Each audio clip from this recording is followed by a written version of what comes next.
नमस्कार, आप सभी का स्वागत है हमारे चैनल पे। अगर आप चैनल पे नए हैं तो चैनल को सब्सक्राइब कर लें और बेल आइकन पर प्रेस कर लें, साथ ही अपने दोस्तों को भी शेयर करें। तो स्टार्ट करते हैं। आज का जो पहला प्रश्न है वह है, इनमें से किस फसल का ज्ञान वैदिक काल के लोगों को नहीं था? तो इसका सही जवाब हो जाएगा तंबाकू का ज्ञान। तंबाकू का ज्ञान जो है यह वैदिक काल में नहीं था। ठीक है, ध्यान में रखना है, बहुत ही महत्वपूर्ण है। अगला प्रश्न है, वैदिक आर्यों का प्रमुख भोजन कौन सा था? तो वैदिक आर्यों का जो प्रमुख भोजन था वह था दूध और इससे बने उत्पाद। ठीक है, वैदिक आर्यों का जो भोजन था वह दूध और इससे जो बने उत्पाद थे वह इनका भोजन था। अगला है, वैदिक युग में राजा अपनी जनता से जो कर वसूल करते थे उसे क्या कहते थे? तो इसका सही जवाब हो जाएगा बलि कहते थे। ठीक है, वैदिक काल में जो राजा अपनी जनता से जो कर के रूप में जो वसूल करते थे उसे बलि कहते थे। ध्यान में रखना है, बहुत ही महत्वपूर्ण शब्द है। ऋग्वेद में बलि शब्द का उल्लेख कई स्थानों पर मिलता है। ठीक है, ज़्यादातर इसका प्रयोग भेंट तथा देवताओं को चढ़ावा के अर्थ में किया जाता है। ठीक है, अगला है, आर्य सभ्यता में मनुष्य के जीवन के आयु के आरोही क्रमानुसार निम्नलिखित चरणों में से कौन सा विकल्प सही है? बहुत ही महत्वपूर्ण प्रश्न है। तो इसका सही जवाब है ब्रह्मचर्य, गृहस्थ, वानप्रस्थ, संन्यास। सबसे पहले ब्रह्मचर्य, फिर गृहस्थ, वानप्रस्थ, संन्यास। ठीक है, ध्यान में रखना है। अगला है, आर्य अनार्यों के साथ अपने संघर्षों में सफल रहे क्योंकि। तो इसके ऑप्शन दिए हुए हैं आपके सामने। तो इसका सही जवाब है उन्होंने घोड़ों द्वारा चलाए जा रहे रथों का प्रयोग किया है। ठीक है, ध्यान में रखना है, आर्य अनार्यों के साथ अपने संघर्षों में सफल रहे क्योंकि उन्होंने घोड़ों द्वारा चलाए जा रहे रथों का प्रयोग किया है। अगला प्रश्न है, आरंभिक वैदिक काल में वर्ण व्यवस्था आधारित थी। तो किस पर आधारित थी यह? तो इसका सही जवाब है व्यवसाय पर। ठीक है, व्यवसाय पर यह आधारित थी। अगला प्रश्न है, भारतीय प्रतीक पर उत्कीर्ण सत्यमेव जयते लिया गया है। तो कहाँ से लिया गया है? यह मुंडकोपनिषद से लिया गया है। बहुत ही महत्वपूर्ण प्रश्न है कि सत्यमेव जयते किस उपनिषद से लिया गया है, बहुत बार पूछा जाता है। तो मुंडक उपनिषद से लिया गया है। अगला है, निम्नलिखित में से ऋग्वेद काल के दौरान किसकी जानकारी नहीं थी? तो इसका सही जवाब हो जाएगा वर्ण व्यवस्था। ठीक है, यानी कि जाति की जो जानकारी नहीं थी। ठीक है, ऋग्वेद के काल के दौरान। अगला प्रश्न है, निम्नलिखित में से कौन सा अन्न मनुष्य द्वारा सबसे पहले प्रयोग होने वालों में से था? तो इसका सही जवाब हो जाएगा जौ। ठीक है, इनमें से जौ का प्रयोग सबसे पहले प्रयोग किया था। ठीक है, अगला है, यज्ञ सूत्र निम्न में से किस वेद में है? तो यज्ञ सूत्र निम्न में से किस वेद में है? तो इसका सही जवाब है यजुर्वेद में। ठीक है, यजुर्वेद में यज्ञ वेदी की का वर्णन किया गया है। ध्यान में रखना है, बहुत ही महत्वपूर्ण है। और इसी के हिसाब से देख लेते हैं, सामवेद इसे गद्य और पद्य दोनों में है। ठीक है, इसे संगीत का जनक भी कहा जाता है। ठीक है, संगीत का जनक कहा जाता है सामवेद के लिए। ऋग्वेद सबसे प्राचीन वेद है। ठीक है, इसी से जो है गायत्री मंत्र का उल्लेख मिला है। और अथर्ववेद सबसे बाद का वेद है, इसमें जादू टोना का उल्लेख है। दोस्तों, अगर आपने अभी तक हमारे चैनल को फॉलो नहीं किया है और सब्सक्राइब नहीं किया है तो प्लीज़ सब्सक्राइब कर लें और अपने दोस्तों को भी शेयर करें।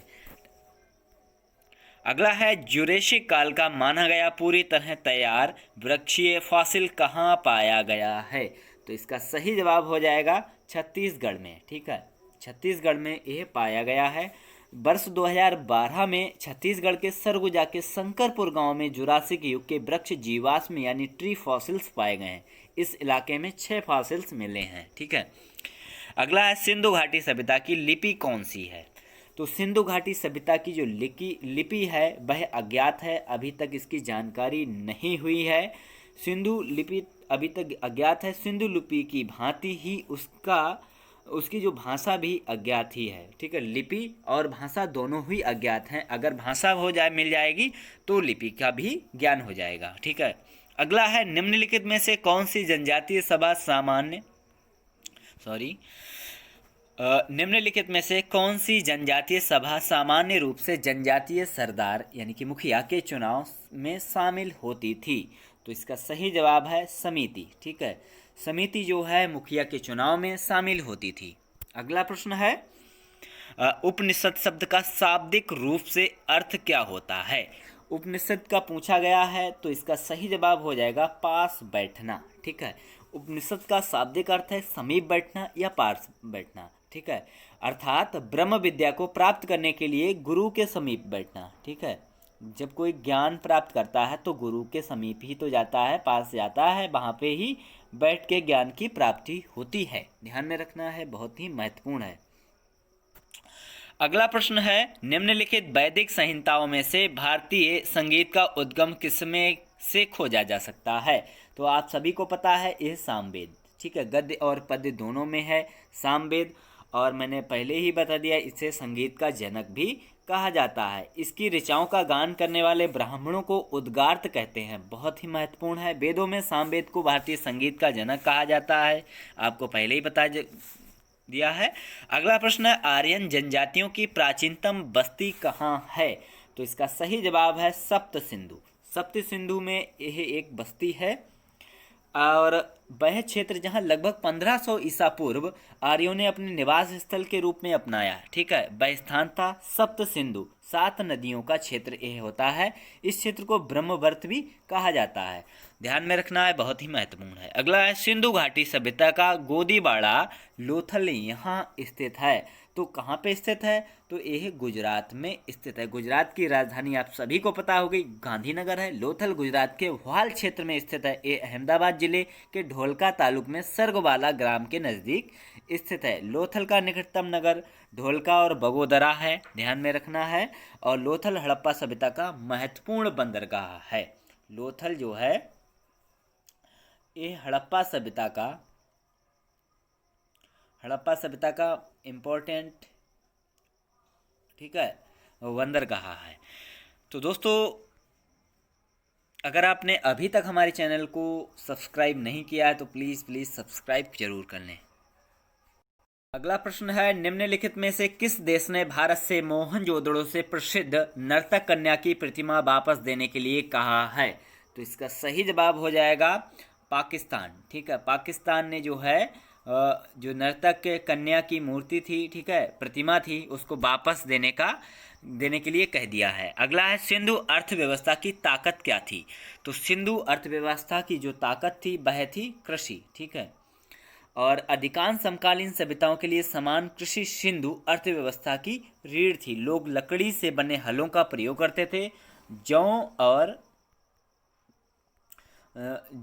और गेहूं मुख्य भोज्य, ठीक है, जौ और गेहूं मुख्य भोज्य फसलें थीं। ठीक है, कृषि अधिशेष होने के कारण यहाँ व्यापार तथा व्यवसाय भी उन्नत दशा में था। ठीक है, ध्यान में रखना है, बहुत ही महत्वपूर्ण है। अगला है महाभारत का प्रारंभिक नाम क्या था? तो महाभारत का जो प्रारंभिक नाम था वह था जय संहिता। बहुत ही महत्वपूर्ण प्रश्न है ये।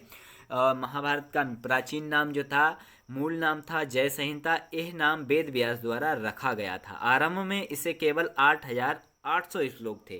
ठीक है, महाभारत में आरंभ में श्लोक कितने थे? 8800 श्लोक थे। ठीक है, ध्यान में रखना है पहली बात।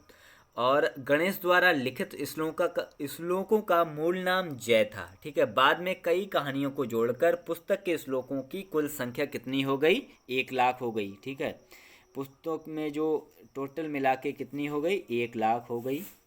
ठीक है भाई, 1 लाख हो गई थी, जिन्हें पूरा करने में कई शताब्दियां बीत गईं। अंत में पुस्तक का नाम महाभारत कथा रख दिया गया। ठीक है, अंत में पुस्तक का नाम महाभारत रख दिया गया। अगला है सिंधु घाटी सभ्यता में कालीबंगा निम्नलिखित में से किसके लिए प्रसिद्ध है? तो इसका सही जवाब है मिट्टी के पात्र के लिए प्रसिद्ध है। अगला प्रश्न है जिस मनीषी पंडित ने दक्षिण भारत का आर्यीकरण किया था वे थे, कौन थे वे? तो अगस्त्य थे। ठीक है, ध्यान में रखना है। अगला है निम्नलिखित वैदिक संहिताओं में से भारतीय संगीत का उद्गम किससे खोजा जा सकता है? तो आप सभी को पता है, फेरबदल करके सामवेद ही उत्तर होगा इसका। ठीक है, ध्यान में रखना, बहुत ही महत्वपूर्ण प्रश्न है, बार बार पूछा जा चुका है। दिल्ली पुलिस एसआई परीक्षा 22 से 2014 का ये प्रश्न है। प्राचीनतम भारतीय सभ्यता का नाम बताइए। तो इसका सही जवाब है सिंधु घाटी सभ्यता। प्राचीन जो सब भारतीय सभ्यता है उसका नाम है भारतीय सिंधु घाटी सभ्यता। सिंधु घाटी का कौन सा एक स्थल पाकिस्तान में है? तो इसका सही जवाब है हड़प्पा। हड़प्पा जो है पाकिस्तान में अब है। विशाल स्नानागार ग्रेट वॉथ कहा जाता है, कहाँ मिला था? तो ये कहाँ पे मिला था? ये मिला था मोहनजोदाड़ो में। ठीक है, विशाल स्नानागार कहाँ पे मिला था? मोहनजोदाड़ो में। दोस्तों, अगर आपने यह प्रश्न पूरे देखे हैं तो प्लीज़ कमेंट सेक्शन में ज़रूर बताया करिए कि यह वीडियो कैसा लगा। साथ ही हमारे चैनल को लाइक करें, ठीक है भाई साहब, शेयर करें, और आपकी बहुत महान कृपा होगी, इस वीडियो को शेयर भी करें, लाइक करें, कमेंट करें। धन्यवाद।